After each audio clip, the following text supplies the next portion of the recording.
Hi, everybody. Welcome back to Bethesda Unpatched. This is episode number 18. I am Joe the Widget, and I said unpatched too quick. It's unpatched.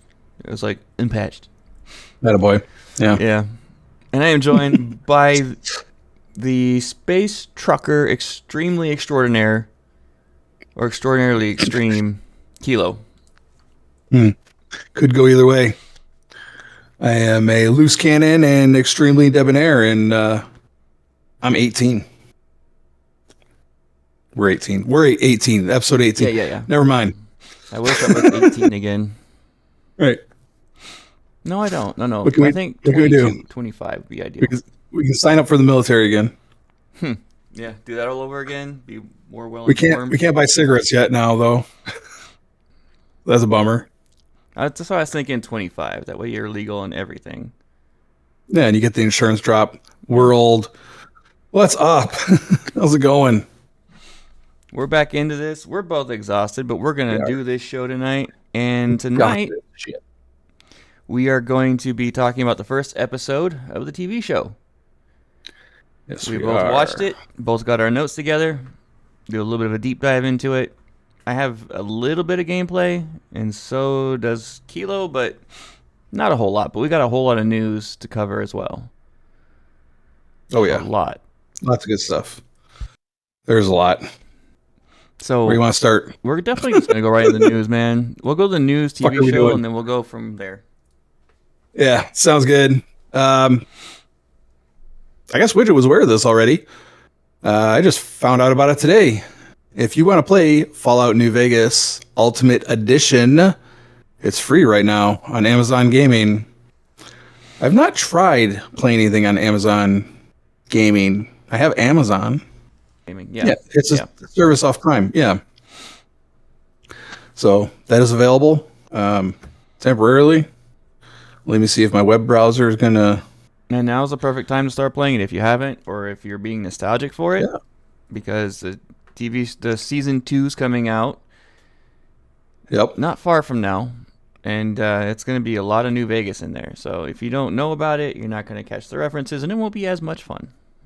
That's why I've been playing it, or trying to. That's available. Go check it out. It's temporary, so don't wait. Do it now. Go look if you have Amazon Prime. If you have Amazon Prime, you can probably look right now. If you got you can look on your phone. You can look on your TV. Amazon Prime is like one of those necessity services, unfortunately, because the free shipping is just the best. Oh yeah, absolutely. We get a bunch of different stuff that we have delivered regularly, and I love. It's available through Amazon November Prime 19th. shows. November 19th. Thank you. I knew it was November. I appreciate that. Also, Fallout's there, so go watch Fallout. Yes. On Amazon. We're off to Prime. Pillars of Eternity and Fallout New Vegas lead Josh Sawyer says RPGs are more interesting, grounded in reality. Once things get too magical, it's impossible to bring it back down to Earth. Well, that's the whole point of fantasy. It's not supposed to be about Earth. Yeah. It's different. That's interesting, considering he helped make Pillars of Eternity, which is a fantasy game. Yeah, I guess it was not too fantasy for his taste. If you think about it, it's usually one of the two extremes, right? Mm-hmm. So if you get something like, say, Skyrim, which has magic in it, but it's extremely grounded as a game. It's a little bit more low magic. It's more realistically not realistically, but more medieval themed from our own history. So it's not that fantastical, really, outside of the dragons and shit. But that's the whole point of fantasy and even sci-fi is to go away from the norm. Right. And oftentimes, high fantasy go very far away from it. Right. That's what I was going to say is high fantasy is also very popular. Avowed did pretty well this year. So I don't know if I think that sounds like a Josh Sawyer special. Maybe that's just how he feels about it. Yeah, that's all. We got a lot to go through, so I'm not going to dip into the article on that one. Hey, I write epic fantasy, which goes even more off the rails sometimes. Mm-hmm. Emperor of Continue. It's on Amazon. Go get it. So we got I have a cool story about that really quick. I had to bring it up. I'm sorry. Yeah. No. So I was Go driving for it. We're Uber just last winging it weekend, today. Yeah. having a rough night, but Mhm. like I witnessed a guy get beat up and robbed in front of me Welcome to outside of LA. a club. Yeah, and but I picked up this kid. About 26 years old. Really cool kid. We had a long drive. Long for me is about 15, 20 minutes. So he was telling me That's about cute. he's getting engaged, and his best friend and him are really big fantasy nerds. Really that Oh, kind of cool. thing. And I was like, oh yeah, okay. I wrote a fantasy book. He's like, yeah, that's really cool. So you love fantasy too? I said, yeah. And he goes, well, my best friend has been going off about this book for weeks now that he got. It's his new favorite, and he won't shut up about it. He told me you should check it out. You might like it. So I said, okay, what's the book? He goes, it's called Emperor of Kanta or something like that. What? He was trying to pitch you your own book. That's amazing. I said, continue, right? Yeah, that's the book, and he's going off about it, and it's about this guy named John, and there's this guy at Rogart, some warrior dude, and he goes, my best friend's been bugging me about it all week to check it out because he's just absolutely in love with his book, and I said, well, I wrote it. I looked in my rearview mirror, and his mouth just dropped open. What? Are you serious? So we had a big conversation about that. Yeah, he said, I can't wait to go tell my buddy that my Uber driver was the guy who wrote his favorite book. That's so amazing. I want to hear the other end of that conversation. That would have been great. Yeah, me too. That was incredible. That hasn't happened to me before. That's so awesome. Congratulations, man. Feels like a milestone type of thing. It does. So this next article, real quick, we got Skyrim lead designer reacts to game's enduring appeal, quote, what the hell? By all rights, a year later, some other games should have eclipsed it. So this was from lead designer Bruce Nesmith. I was going to say it was Bruce, right? Yep, it was Bruce. Bruce is a great guy. I've heard good things about him. Really, really good Said person on to work with. FRVR podcast that the game's open world design was done in a way that nobody has ever done before, and that only very few games have tried to do it since. And then not as well. I'm inclined to kind of agree with that. Now that I think about it, actually. By all rights, a year later, yeah, some of the games should have eclipsed it. And then 2 years later, 3 years later, 5, 10, it's like, what the hell is going on here? He said, as reported by IGN. Nesmith, who has since left Bethesda, said he remembers when Bethesda boss Todd Howard, who directed Skyrim, would host in meetings in which he would tell staff about how wildly popular the game continued to be some 10 years after launch. And that's the exact reason why Elder Scrolls 6 is taking forever, is because they're trying to hit that same magic they did with Skyrim. That same formula. And that's going to be insanely tough. And not only just match it, but they want to surpass it. Yeah. And here's another thing he brought up, and this goes back to the conversation we had last week. He went on to say that Bethesda accepted that Skyrim would have bugs and quirks, and fans did too. Let me say that again. Nesmith went on to say that Bethesda accepted that Skyrim would have bugs and quirks, and fans did too. This is a game that people are still playing 15 years later. Actually was playing it today. Yeah, which is 15 minutes. It's still 15 years later. Just saying, it's just... You're going to have weird stuff happen. You're going to have your weird stuff happen, and you say that's okay, you can get this diamond. What's the shift? Right? Oh, Starfield's so buggy. Starfield is arguably less buggy now than Skyrim. Oh, it's not arguably. It's a proven fact. Ever. I think it's proven that Starfield was the least buggy game that Bethesda has released on launch. This quote is funny as hell because this is also something we've talked about. Howard said of Skyrim's ongoing appeal and all the subsequent re-releases for new platforms, this is a direct fucking quote. If you want us to stop releasing it, stop buying it. It's true. They're still making money, so why not? Right. It's popular for a reason. So Skyrim, Ultimate Master Deluxe Edition coming out this Christmas. Right. And it will sell. Absolutely it will. That'll slide pretty decently into this next article. Oblivion Remastered's physical deluxe edition only available for a limited time. It's a novelty to have physical games anymore, to the point that they can sell this. How many So if you fancy, even have? Go ahead. How many? There's like you don't have any computers nowadays that even have any physical input other than like USB drives. And Right. consoles are going to that same method, and the next generation are going to be completely online based. Well, apparently, now that I'm thinking about it, my laptop doesn't even fucking have a ROM drive or anything. I haven't installed a ROM drive in over 10 years into a computer. Yeah. It's been available since April 2022 digitally, but Bethesda has now released a physical deluxe edition of the game for Xbox Series X and S and PS5 that you can purchase online and in store as of, this past Monday, the 13th. See, that's the game I should have been playing over Skyrim, but Skyrim just hits the mark for me so much better than Oblivion. Mm-hmm. It does for me too. You'll need an internet connection to play it, even though you got the physical copy. Mm-hmm. Assuming you can load it in your computer for the additional content that the game comes with, including the Shivering Isles and the Knights of the Nine expansions, Fighter Stronghold, Spell Tomes, Vile Lair, Mehrunes Razor, The Thieves' Den, Wizard's Tower, The Orrery, and Horsepack Armored DLC packs. Jesus Christ, that comes with a lot. That's like all the stuff. No price currently only available in North America, South America, and Europe. It'll be in Australia, New Zealand, Hong Kong, Taiwan, Singapore, and Japan on Halloween. Let me see if I can find a price on that. If it's available now. See if you can find a price on that, because I was surprised not to see a price in the article. There is a limited number. The price for Oblivion Remastered's physical deluxe edition is $39.99. The physical disc version is cheaper than the standard digital edition of $50.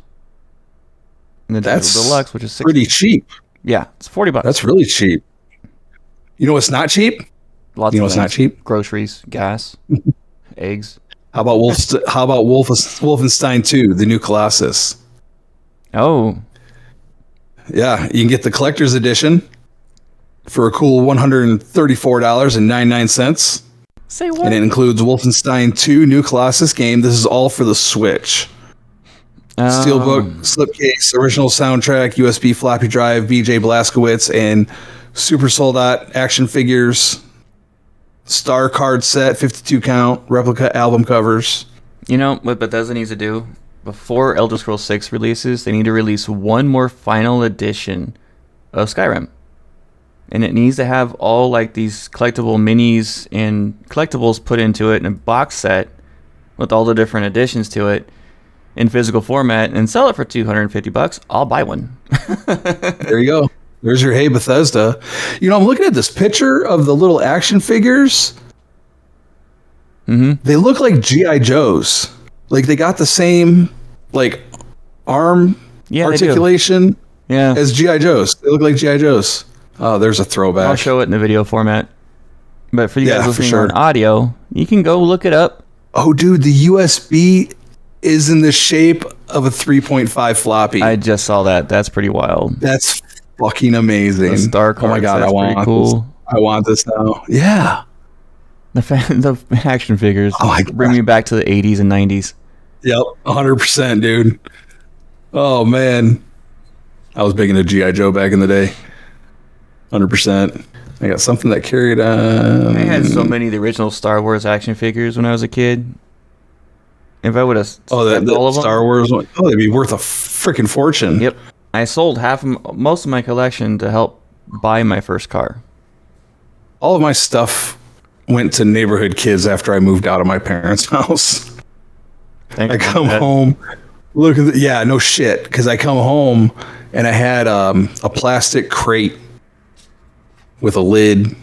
It was watertight, had all my comics in it, like all my good comics. And I come back after I got out of the Marines, and I'm like, Dad, where's my box? He's like, oh, I gave to the neighbor kids across the street. Like, oh, shouldn't you have asked me first about that? Yeah, no shit. I'm like, all right, well, at least they enjoyed it. There goes a couple $1,000. I was so pumped, man. What are you gonna do? Mom, Dad, go get it back now. It wasn't yours to give away. You apologize, but go get it back. Go fetch. Couple other things real quick, because I want to get through some of the stuff. We got other stuff to talk about. No rush. Fallout Magic the Gathering Commander Deck Bundle drops to the best price yet. If you're a Magic fan and you're also a Fallout fan, here's your chance at a Commander Deck Bundle for only $145 on Amazon. It's $95 cheaper than the manufacturer suggested retail price. I mean, they have a Magic the Gathering for right now. Everything, don't they? I know.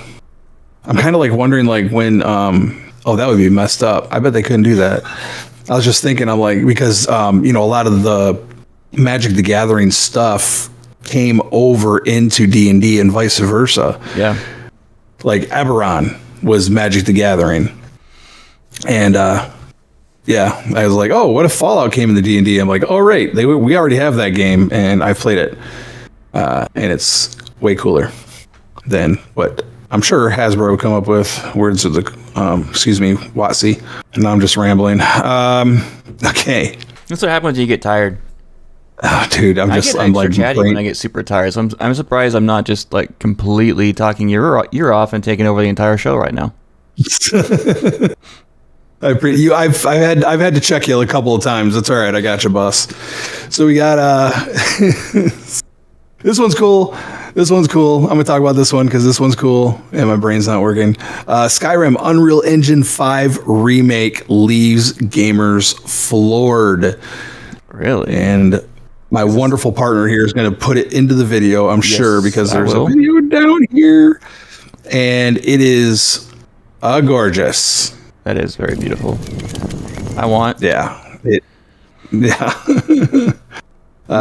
says exactly what it is. Right? Yes. It was fan made, and I read the article earlier, and it had the actual system that he was using. Is going to look like out of the box. I hope so, because it looks absolutely gorgeous. Oh, I guarantee it. It's going to be amazingly beautiful. Okay. It's going to be a system tester for sure. So Digital Dreams is, YouTuber Digital Dreams is the one that did this. And he ported Skyrim into Unreal Engine 5, running the title using an NVIDIA RTX 5090 FE and a Ryzen 9800 X3D. And dude, it looks like a place I want to retire, actually.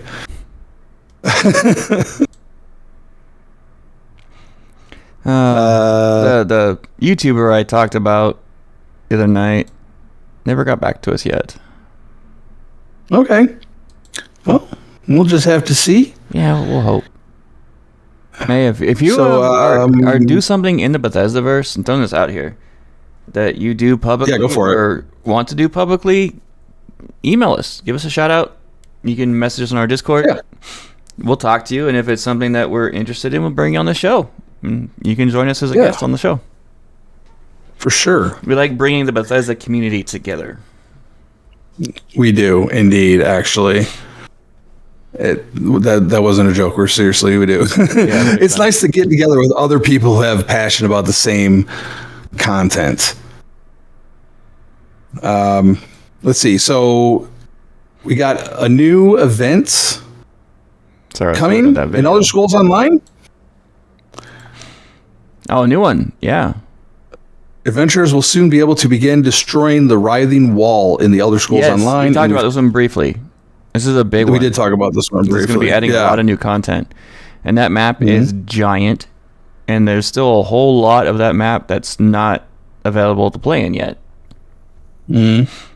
And they've been it's already begun. For a long time. It began on Monday.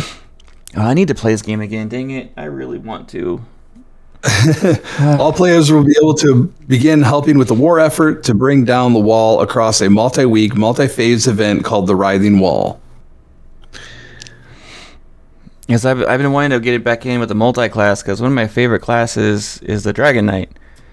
And if I can combine him with Sorcerer, doing this melee. Oh, that'd be dope. This massive like melee magic hybrid build would be insane. You can create an insane tank with that too. Oh, yeah, absolutely could. I'm gonna go off the rails, so let's continue. Okay. Fallout 76 celebrates Halloween with special in-game events. This is from Fangoria. Kind of already know about this. Yeah, something I wanted Talk to about the Halloween camp contest. And what else? Mischief Night is returning from now until the 21st. The Halloween camp runs to the 29th of October. There's so many fun things And- in 76 you can do. Like right now, to me, my ultimate Elder Scrolls game, other than Skyrim, is ESO for sure, because it's still continuing, still being built on. My ultimate Fallout game for me is Fallout 76, because it's still going, keep built on. Fair enough. New stuff always popping up, like the Spooky Scorched event, which is running from the 21st until November 4th. Events in Fallout 76 are really like short events. You get a group of people together, it takes 5-10 minutes, but then you get your rewards at the end. It's all about the rewards that you can add to your character. Some of these sound really cool. Yeah. Yeah. Check the Night at the Morgue mini season, which allows players to welcome candy-hungry wastelanders to their camps, as well as go trick-or-treating at fellow players' camps for a chance to earn special rewards. More details about the event will be released later in the month. That's freaking cool. I checked my inventory on PTS, and I had Nuka-Cola candy in there I'd never seen before, and it gives you a random effect. That's so cool, man. I love that. Oh my god. So much goodies. And then I just got one more. Weeks. What's that? So I like it when we have strong news weeks. That means Bethesda's getting I got one stuff. Sorry, I'm interrupting. I got one to top off. You're fine, dude. Jesus Christ. Widget. I'm sorry. Skyrim World at War is an unexpected free game mod. Holy cow. So basically they took a World War II Call of Duty title and put it into Skyrim. I was just going to talk today about how there were lightsabers in Skyrim. Yeah, that's a mod. It's out there if you want it, and how obnoxious that is. And then somebody turns Skyrim into Call of Duty World at War.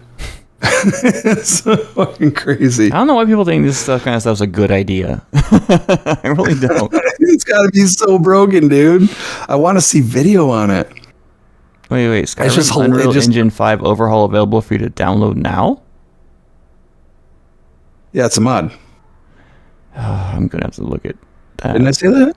Yeah, I think you did. I just kind of missed it. Sleep deprived. Okay. I say you ported. Yeah. So yeah, also Call of Duty World at War mod for Elder Scrolls 5 Skyrim Special Edition is available on Nexus Mods right now.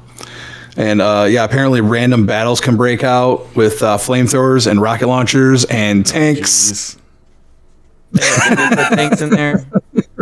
Heavy tanks, squads of infantry supported by heavy tanks, constantly moving through the roads and wilderness. Like fucking officers calling in heavy artillery barrages, air support, and nearby squad platoons to quickly join the battle. So when battle breaks out, you can expect it to escalate quickly. No shit, dude. That's fucking crazy. That's wild. Oh my god. Why not? All right, that's good. That's enough news. Yeah. That's enough news for this week, my man. That was fun, though. I'm still waiting for the really big news to hit that we're going to do an entire episode based on just that one piece of news. Elder Scrolls 6. Right. Well, Starfield. Right. Turn Armada. Right. Good Lord. Fallout I picked on Amazon. You did what? Yeah. Go ahead. Oh, I picked my coffee mug for HB Walsh today. Oh, very nice. As you were. Those. So Fallout TV show episode 1, season 1 episode 1 is what we're covering today. We're going to cover an episode a week and get a little bit more detail into it, just a little bit, and talk about some of the goodies. Yeah. And I forgot how much of the game series they put into the show, like every little corner. Mm-hmm. Like the first thing I saw. Yeah, for real. Other than that, this epic opening scene of the nukes, and I watched these visual effects dudes on YouTube. I forgot what their name were. They're experts that work in professionally in the visual effects industry for movies. They ranked like the top nuke scenes in movies and TV shows, and Fallout was, they put it at B tier, SABCDENF. Just for some minor things that were off on realism, but everything else was spot on, like how it feels and how it gets you. And it's right. I mean, that nuke is pretty interesting. One of the things I want to talk about that's big on the show is the whole rule of thumb that the Ghoul's daughter brings up. Yep. That he taught her, and like, you put your thumb out there. Your thumb or mine. Yeah. I looked it up. I want to see if that actually had any basis of reality to it. And no, it does not.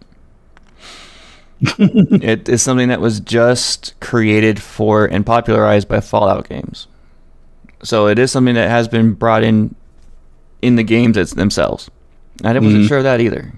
But apparently it is. It's all over the Fallout games. Apparently Ella Purnell played the Fallout games as a way to prepare for the role of Lucy McLean. That's cool. Sorry, I was looking for something specific that's in my notes in the IMDb. But so, in a real nuclear event, the thermal radiation travels at the speed of light, meaning there would be no time to check anything with your thumb. Furthermore, a nuclear blast involves multiple dangers, like the blast wave, thermal radiation, fallout, which the rule of thumb ignores. So, I was going to bring that up. It's a cool little thing for Fallout, but it has no basis of reality. We all know that Bethesda's stickler on the reality. I wanted to bring that up because I was having a conversation with somebody a while back about that very thing, rule of thumb. And they thought it was a real thing that they can use their thumb. And like, well, for one, hopefully you never even get the opportunity to even check that out in person. But two, there's a whole lot of other factors that are not being played into it. And back to the base of the TV show. So when they're at the beginning of the movie or the show, and the whole party scene's happening, the mom goes in, there's kids watching around a classic Fallout boob tube, old school TV, and she flicks it off the news. We don't want to talk about this depressing stuff, and it goes immediately into a commercial of sugar bombs, which is all over the Fallout universe, and then it goes into the Barbarian cartoon show, which I forgot, it's something Barbarian, and I've seen Grognak the Barbarian. Did you catch the radio before she turned the radio off right before that? No. If you listen to the radio, because the radio's playing and then she flips it off before I think she goes inside or whatever, and it's a newscast, and it says that the president can't be located. Oh, yes, I did catch that. I just forgot to put it in my notes. Yep. Yep. I can't believe I missed this the first time, when he's explaining to his daughter about the thumb. And she's like, well, where'd that come from? He said, back when I was in the Marines. So Cooper Howard was a Marine. Okay. I think the first major Marine character, because in Fallout 4, the lone survivor the sole survivor, was Army. If you play Nate, you were Army. So I'm like, oh, that's cool. He was a Marine. No wonder he's such a badass. I wonder how many Brotherhood of Steel, I did it right that time, were actually like probably very, very, very few, because most of those people who were ex-military would be dead by now, depending on your timeline. But I think the Brotherhood of Steel was created by military. It was. By survivor members. I don't remember which branch, though, or if it was a mixture of them. Yes, there were Army. I believe it was Army. And you're going to make me look it up, because I should know this off the top of my head, because it was born at Mariposa. That's where it was started. Yeah, Brotherhood of Steel, Lost Hills. In 2076, the NBC division of West Tech achieved breakthrough results in, blah, blah, blah, blah, blah. Fearing international espionage, moved a military team under the command of Colonel Robert Spindle and Captain Roger Maxson. on the site to secure and oversee the project now dubbed FEV. On January 7th, 2077, this is, of course, 9 months before the bombs dropped. All FEV research was moved to a newly constructed Mariposa military base to commence testing of the virus on human subjects. The rebellion happened starting on the 10th of October 2077, so 13 days before the bombs dropped. Yeah, I think it's Army. Without actually stopping, like, scrolling and reading it really well, I believe it was Army, but it was an Army research project with FEV is what led to the creation of the Brotherhood, essentially. Okay, that's what I thought. It was something like that. Yeah.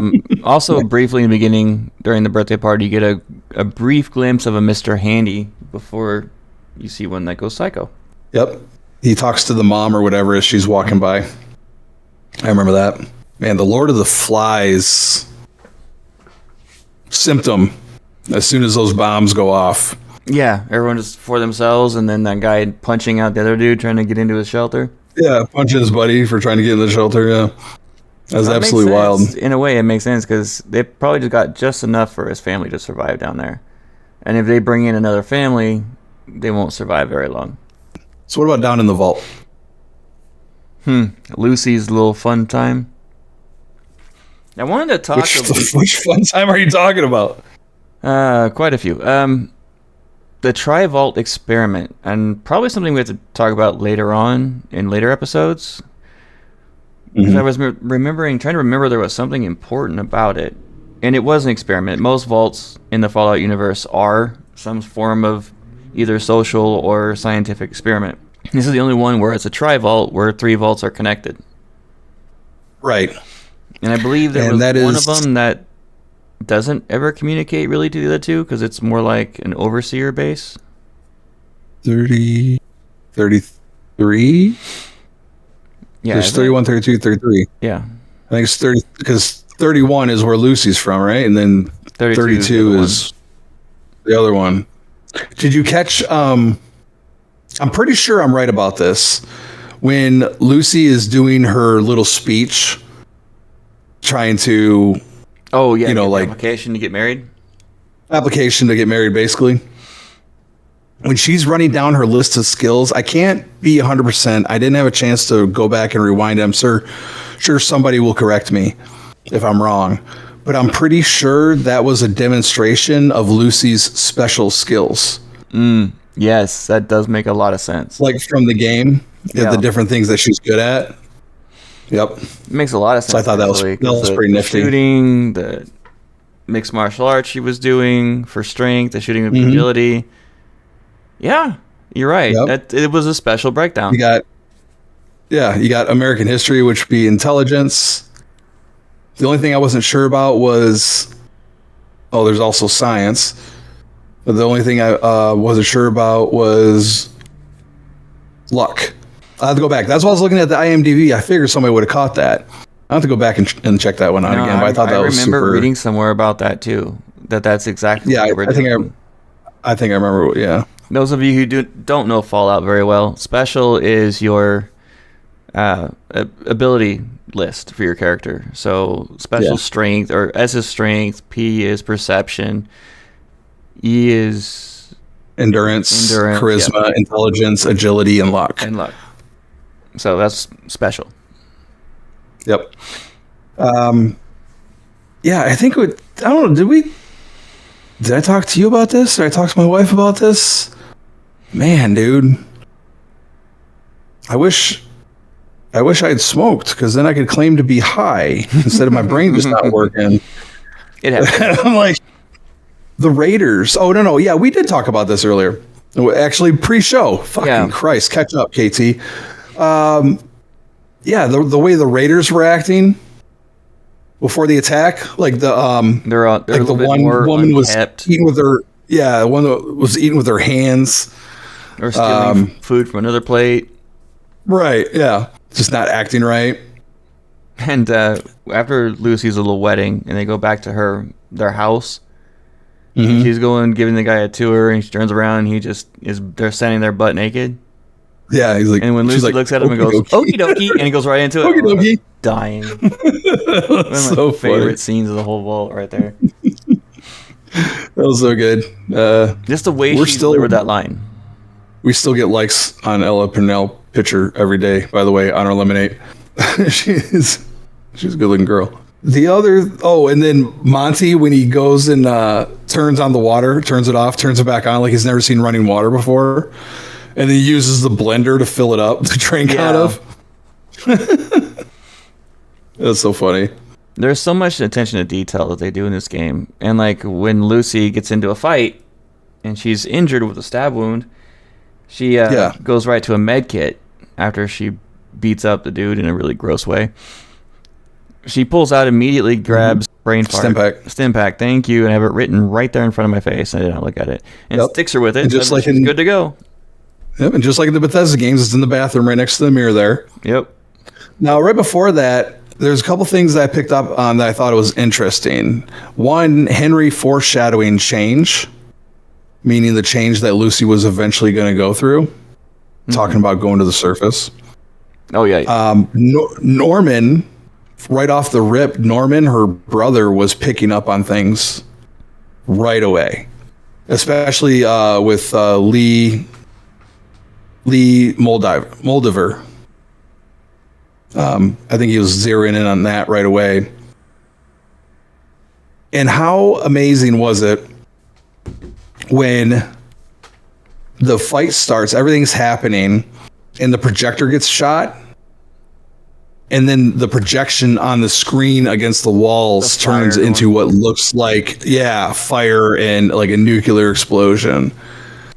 They do a lot of little suggestions and foreshadowing all over the place in this game, in this movie. Show thingy. I was gonna say game, then I said movie. It was all wrong. Well, we found out right away that Henry is very much like your father in Fallout 3. He's been to the surface.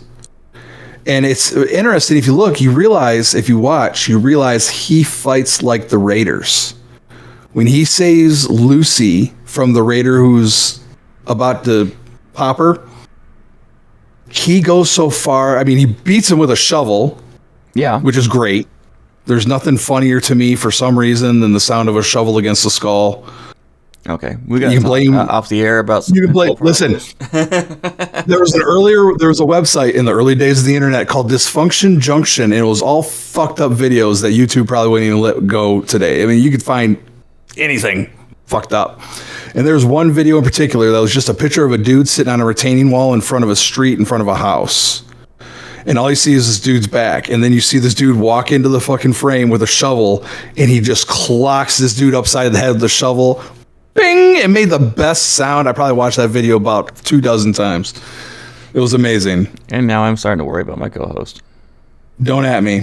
But Mrs. Kilo was like, is that a barrel of pickles? When he takes the Raider and he drowns the Raider in that barrel, full of pickles.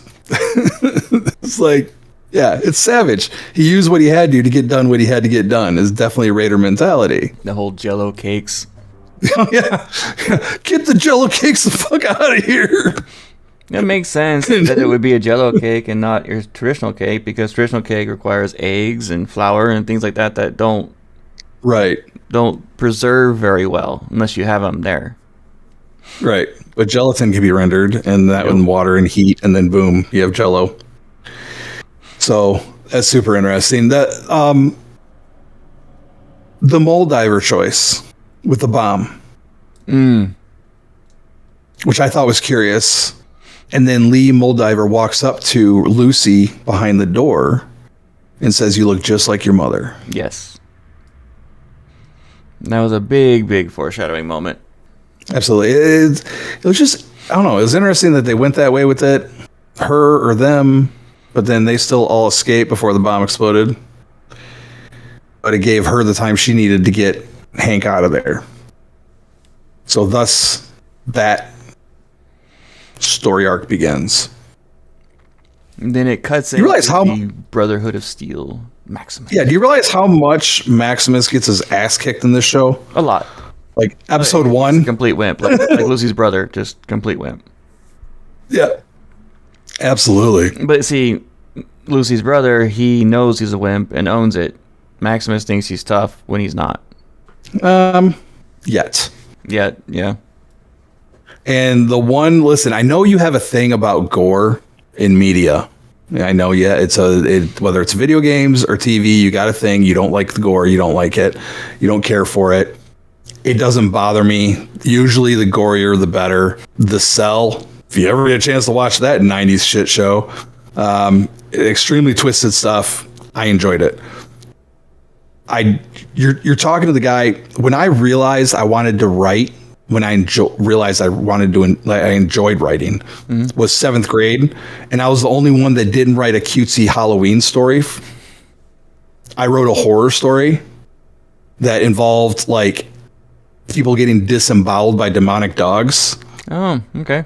7th grade. The whole class was dead silent when I got done, and I had one girl, and to this day I wish I could remember her name because I would absolutely put her in the forward of a book. I like how you described the blood and the gore. That was the only comment. Even the teacher didn't say shit to me.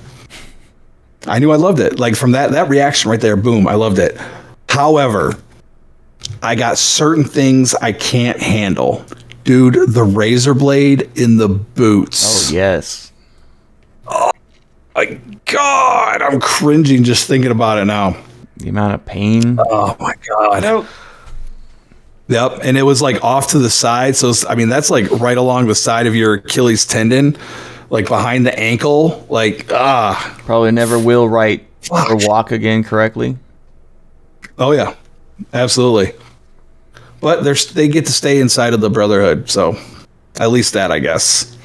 I loved how the fact that when they first see the knights coming back off that big airship, which I've never seen that in a game, by the way. When those giant That's in Fallout 4. The first time you see that is in Fallout 4. The Pridwin that shows up. It's pretty epic moment in the game, actually. You come out of a building after a particular story point, and you're on the roof, and then all of a sudden you just see this big son of a bitch moving across the sky with all these vertibirds. It's awesome. Well, what caught my attention was the fact that they ask what model of armor do you think that is? And they bring up the T-60. Which is straight from the games, and I've noticed in Fallout 76 all the different models of the different power armor and the Raider versions and I thought that was a really good thing to add into it. Yeah. Like they're admiring a brand new car or something. Dude, is that a 68 Mustang or 69? Yeah, exactly, man. Just a little something that made the world feel more alive with a simple line. Great dialogue. So after that, we come to Lucy leaving the vault, deciding that she was going to go after her father. I liked the conversation with the console because, again, Norman shows us how smart he is and how insightful he is, and that's where his strengths really lie, is in his brain. And he knows right off the rip. He tells Lucy, like, hey, they don't want Dad found because then they don't get to be in charge. I was just looking up power armor models. Oh, the power armor models? Yeah, there's a few. The XO1 is considered to be the most powerful, the quantum version of it. Then you have the XO2, the T60, and I think there was a T61. I believe there's a T61. There's a T48. Yeah, which is the old model. Right. I noticed something when Lucy was coming out of the vault that I haven't seen in other Fallout games, and I don't know if I just glazed over it the first time I watched it. But not only are there skulls and skeletons outside of the vault, but however, there's also people covered in ash, Pompeii style. Yes. Which I missed the first time around somehow. You missed that? Or I don't remember it. Well, maybe because I'm paying more attention to it now for the show. I was picking up on that, but the only thing that got me was like, why would there be skeletons that close with flash ash? I don't know what you call it, flash stone or whatever. Because in order for that to occur with people being frozen in time like that, they would have to have been pretty close to one of the blasts. Anything in that radius would be demolished. But it didn't occur to me those skeletons could be after the explosion occurred. Yeah, right. People trying to get back into the vault or go to safety? That's actually a good question. Where they go, yeah, just trying to look for something, and they just died there, and Wasteland got them. If it was that close to a nuclear blast where that kind of event occurred, that area would be drenched in radiation. I mean, now we're talking, you're getting into real world stuff. I mean, Fallout plays on the assumption that nuclear fallout would last for hundreds of years, when really it doesn't. I believe, again, someone's going to correct me, it's extremely short. I think its half-life of radiation is 25 years from a nuclear blast. Yeah. So within 25 years, you can take off the top, 1.5 of soil, you can start planting crops again. It's safe enough to be around. I've mentioned the Wolves of Chernobyl. If you haven't watched that documentary by National Geographic, check that out. It's been 40 years since Chernobyl. Oh, and it doesn't look anything like it. That reminds me. That's how Lucy discovers that her husband was a raider, using a Geiger counter. Yeah, she slapped on the Pit Boy and pointed at it. Yep. And she's like, Raiders. Yeah. That was a hell of a fight. She got her ass kicked too. Oh yeah, big time. She did worse to him though. Oof. That was nasty. Yeah. Okay, but add that wound across the jaw like he had, and then have her dad stick his head into pickle brine. Oh God. That would just be a lot of pain right there. Way worse. Way worse. I liked also when they did the flashback for Maximus to the first time he saw a knight. Oh, yeah. And he was hiding in the fridge. That's an homage to Fallout 4. Because there is, if you're walking around southern side of the map, near the glowing sea, but not in it, you will find a refrigerator with a ghoul child in it. That's been stuck there for like 200 years. A nod to Indiana Jones, making fun of that. Also that. Oh, if you pick Weird Wasteland in Fallout New Vegas, you can find a refrigerator with a skeleton in it with an Indiana Jones hat. Okay, that's epic. That's in Fallout New Vegas. You're welcome. Yep. I'm here for all the knowledge. I got you. You know what? Okay, let's talk about this because I think this is an interesting point. The way Maximus shifts during that interrogation, after it's discovered that, his squad mate had their feet cut up by the razors, he was accused by his, the other guys that he did it. I want to say we find out later that they, non-binary character, that they did it to themselves later on. I can't be sure about that though. I thought I got that impression. But anyways, the way he shifts in the interrogation, when he's like, he's in tears. He's scared as hell. Yeah. He's got that big knight behind him. The Inquisitor is asking him questions. But he makes this sudden shift in that moment. And even leading up to that, you don't feel like Maximus is necessarily committed to the Brotherhood as maybe you would think he should be until that moment. And all of a sudden he says, no, now I give my life to the Brotherhood. I'm going to be strong. I'm going to do what it takes. I'm going to honor my brothers. And if I have to die, then I die. I'll give my body and my life to the Brotherhood. And he's very fierce and very determined about that answer. What do you think about that as a writer? I think you're on point with that. I was falling asleep during that time the other night. So I'm trying to recall it. I remember the interrogation. You're right. He has a major shift by the end of it. Right. And yeah, it's all about dedication. Yeah. Is it coming from a place of fear, or is he suddenly having a moment of realization in that moment? I don't think it was fear. You don't think it was fear? You think he resolved, his resolve hardened in that very moment. He decided either I need to commit or this is the end of me. Exactly. I think exactly that's what happened. Yeah. Okay. So the only other thing, do you want to talk about the Ghoul? Oh, hell yeah. He's the best character in this game. He's amazing. I love him so much. I mean, they kind of do him both in the beginning and then at the end of it, but he's not officially like introduced until near the end. Right. And they do introduce him in a pretty badass way. And I got a quick question. What is it with Bethesda and chickens? I swear. Because this guy's come to this graveyard with, they're bringing a chicken because ghouls can't stand, feral ghouls, by the way, can't stand chickens. What? Right, they can't abide a chicken. Why? It was so funny. And he heard him because he picked up the chicken, who was like licking his lips and stuff, and then he just leaves it at the end. I don't know. I got my favorite Easter egg during that sequence in particular is when they're coming into the graveyard and they shoot the guy, and you see the baby doll leg sticking out of his chest. They shot him with a junk jet, which is a Fallout weapon that can use anything as ammunition. And I saw that and I actually cheered. I'm like, dude, that's a junk jet. That's amazing. I love it. Oh, I do know for a fact that the chicken thing's a running joke in Bethesda, and they try to incorporate that somehow in every one of their games. Yeah. Like the fact in Skyrim, if you kill a chicken, you are going to be killed. You become a massive criminal, like a murderer. It's great. Yep. And I don't remember where hilarious. it started, though, or how it started. I know it was one of their early games. Well, we should write that down and see if we can look into that a little bit.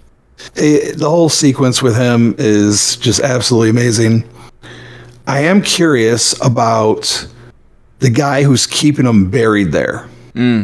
Because they said that he digs them up once a year to cut a piece off and then put them back in the ground. And how long has he been there? Long. And the time, whole probably because he's 200 plus years old. Yeah, 220, 230 years old. And I thought it was also interesting that they have him in Fallout 76 now with Burning Springs upcoming. They have him handing out bounties. And those guys in the show, which takes place a couple hundred years after Fallout 76, is pulling him out of the ground to have him do a bounty for them or help them with a bounty, which is the Enclave scientist we find out later. I also thought that was interesting. Did you notice that too? In the Brotherhood scene, when you hear the radio rattling off the numbers, it's like they're playing Battleship with a grid piece of paper, and it ended up being a drawing of that Enclave scientist and the dog. Dog meat. Well, not dog meat, but the dog. His dog. No? No. Okay. I noticed it right off the rip, and then they end up, was it Tiberius? The other aspirant, after Maximus became the squire, the aspirant ran up and handed him the piece of paper, and it was the same thing that the scribe was working on with the code, but it was a picture of the scientist and the dog. So right off the rip, we know they're looking for someone from the Enclave. Yep. And thanks to Fallout 76, I know what the Enclave is. Yeah. That was pretty much episode 1. Great opening, and in summary and conclusion here, it was a perfect opening to the series, the way to introduce all three characters. I wish they would have done a little bit more with the Ghoul than what they did, but they did his in such a badass way that it left you wanting to see what's going to happen next. But I think it's one of those characters, and as this goes on, I think it's one of those characters where you just have to learn more about him as the story progresses. Oh, of course. They don't want to show too much, It takes away from his mystique and his air. They show a lot of his background in the beginning, like how it all began. Mm-hmm. Right. And I forgot that name of that character, the actor who plays him, but he does absolutely brilliant. Walton Goggins. Walton, yeah. He does so good in this. His commercials during football are terrible. Walmart commercials. Don't ever do those again, please. I love his Walmart commercials. We were just talking about that with HP the other week. It's so good, man. Amazing in this show, and he just really gets into the role and nails it. Yeah, absolutely. I can't wait for this scene in the settlement. What was the settlement? I can't wait for that one to come up. Oh, when he was such a badass. Him and his hand cannon. Yeah. Yep. All right, so we're going to hit episode 2 next week. So stay tuned for that. Really quick, just cut briefly on our playthroughs because it's getting close to time. Mm-hmm. I did go out and get into the PTS for a little bit. When I got into the game, I'm so sleep deprived, my brain was out of it. There was an event happening, and like usual, okay, I'll go to the event and do it because there was a bunch of people there. If I see people doing it, I'll go do it. But it was in the main area, and it was one of those main game events, and I got there, I was like, why the hell am I here? None of this matters. I do this all the time in the main game, and I'm not going to keep anything from it. Right. So I had teleported back into the new area, and then I finished the 3 challenges of might that you have to do, and I don't know why Bethesda's doing this to me.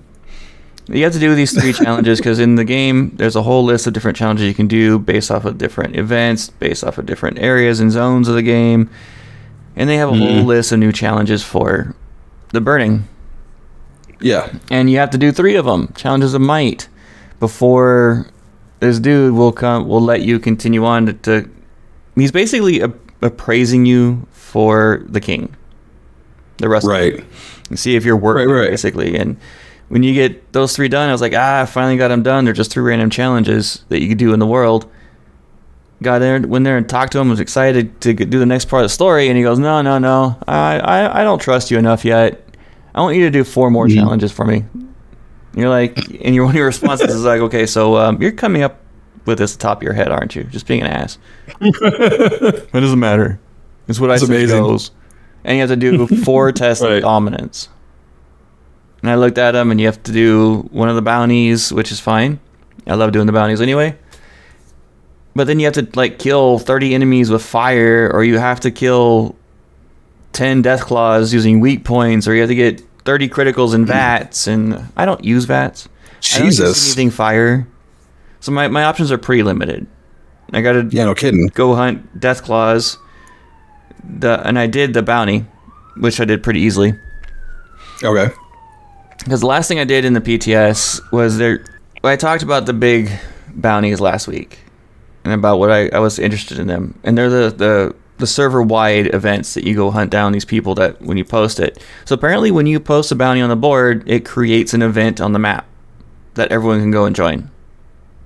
So okay, right. Pop up, and I went and did it. I caught it right at the end of the event. I was sad I missed most of it, but there was the main boss there. And it was a 3-star legendary normal raider, but that raider took everything that we had, and there was 7 of us doing it. Holy cow. Take her out. Wound up getting 5 legendaries off of it. But it was pretty cool. It was tough. It was definitely tough. So I liked that a lot.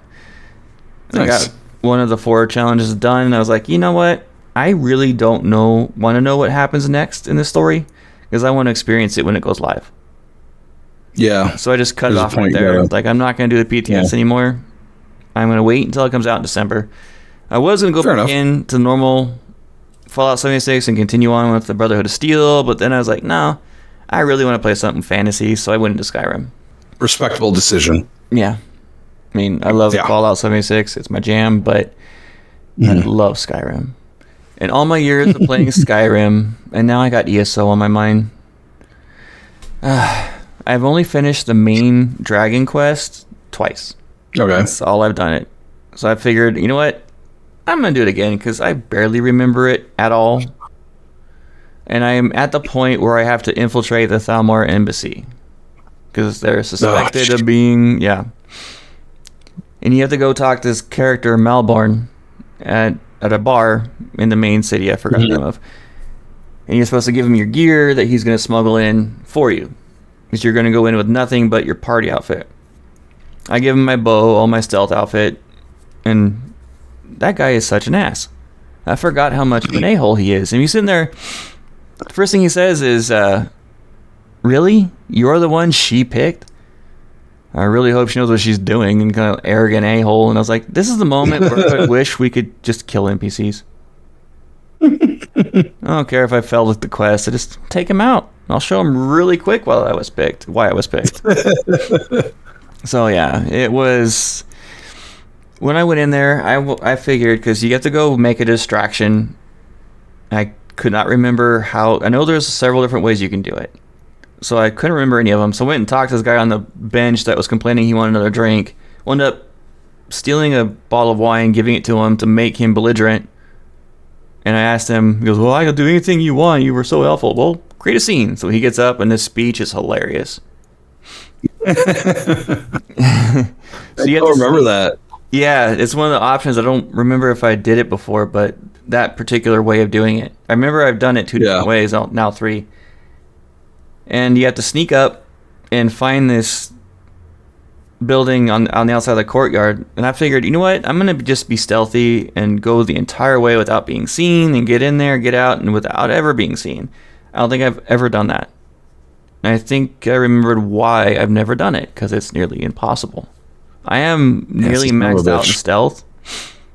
And I had 7 tries to try to get out there. I made it to the courtyard, but once you're in the courtyard, it's like every bug in the world wanted to happen to me. I finally did it enough to where I was able to get to the door of the building, and the second I try to go in the building, a Thalmar mage pops out right on top of me. And alerts oh my god! Guards around, they come swarming. So I saved. I can't remember if I've ever made it in or not. I don't think I ever have made it. I have. Because after that, I said, screw it. I'm gonna just kill everything. Stealth kill everything. I'm pretty sure I made it into the embassy once, fully stealth, and then it was a wrap after that. It was just like anything goes. It's difficult, and then once you're inside the building, you still have to sneak past several other guards to make it down into the corridor where the dungeon where the guy's being tortured and interrogated, and it's a nightmare. So I'm glad I decided to just kill everything. It made it more fun for me anyway. But I'm convinced that the Thalmar have phantom heads, that their heads are just illusions. Because I was in the courtyard after I decided just to kill everything, and I not a long distance shot, but I knew I aimed correctly, and I watched an arrow fly right through this guard's head as he was facing me. No kidding. Right through his head. Huh? Who's there? Type of thing. And I alerted everybody to my presence at that very moment, even though it was well hidden. Saved it again, went back in, made it to the building after I killed everyone in the courtyard by shooting them in the chest. I'll make that very clear. Got in there, and there was a guard point blank right across the room from me, facing away from me, staring at a wall for some reason. And the arrow went right through his head again, without hurting him. Immediately took a second shot to his chest, dropped him. So their heads are illusions. It's just, they're aliens of some kind. They're aliens. Aliens. Yeah. I made it through it. And I am sad to say that Melbourne died on the way out. Rip. Oh, well. Sorry. Oh, well. I hope I survive this thing. No, you won't. Because that idiot runs in and just tries to pick a fight with everyone down in the cells. I let him kill him, and then I took him out. Oh, there you go. So, yeah, that's all I did. Didn't have too much time. It's been a kind of a crazy week.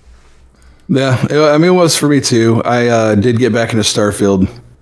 I did a couple of side quests. I did the brownouts in the well. Just like random stuff, run around mostly. Just trying to get like some of the... What I like to do sometimes is I'll go down to activities. And I'll go down to the bottom of the activities list and start doing like the Meet the Scientist by the Tree. I did that one too. You know, or whatever. Just knock those out. And then those put quests up on top. Close activities, go to the bottom quest of the main list, and then work my way up. Just sometimes that's just how I do it.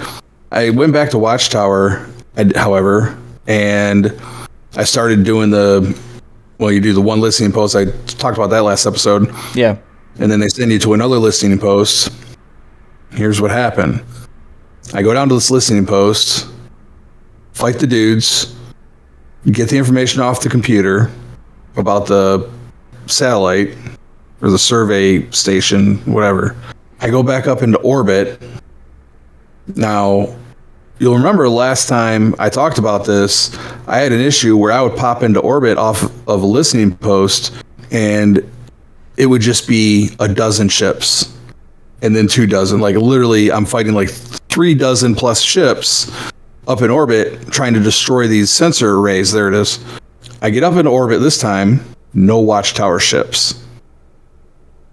The sensor arrays are there, both of them. No ships at all. Not I take them. them. You attack it? Nope. No one showed up. Not a single Watchtower ship. Yeah. That was really bizarre. Sounds like a win to me. I mean, I guess so, but, like I just did all these upgrades. I got the new razor leaf design. Buff, ready to take them out. I was wanting to stretch my legs a little bit, do some light work. Yeah, and then like nobody showed up. I just like destroyed the sensor arrays, and I kind of looked around. I'm like, all right then. I guess that's done. That was pretty much it. Fair enough. I did so much. Like I said, I did a lot of the little just piddly run around quests and stuff. That was gonna be fun. Like I found how to make Aurora doing a little side quest in Neon. Mm-hmm. Some of them are fun. I did the brownouts. You did a little thing with the trade. It's time to shut down the show, dude. The time to trade, whatever, fucking shop. We're past time. We can call it quits here. It's done. I gotta be finished, man. I just can't. That is going to be it, guys. And we hope, and ladies, and everyone in between, we hope you enjoyed the show tonight. We're going to get into episode 2 of season 1 of the TV series next week. Stay tuned for that. Next week.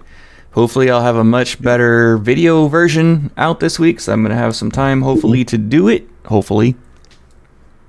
And I do want to mention real quick while we're on the subject of the Fallout TV show. I'm sorry, I know we're like, this is the ass end of the episode. Probably nobody's going to listen to this. However, leading up to December 17th, that's when the release of the new season starts. Mm-hmm. It's being released their sons of bitches are releasing it 1 episode per week into February. So I don't know what we're going to do yet. We haven't discussed what we're going to do about season 2, if we're going to do it along with the release on Amazon. We do have the holidays in there, or if we just wait and do it all at the end after the entire season's dropped. We don't know. But just wanted to put that out there for all of our listeners and watchers. Yep. I see you. We see you. I see you right there. I see you right there. I'm touching you. I'm not touching you. I'm not touching you. All right, let's end the show.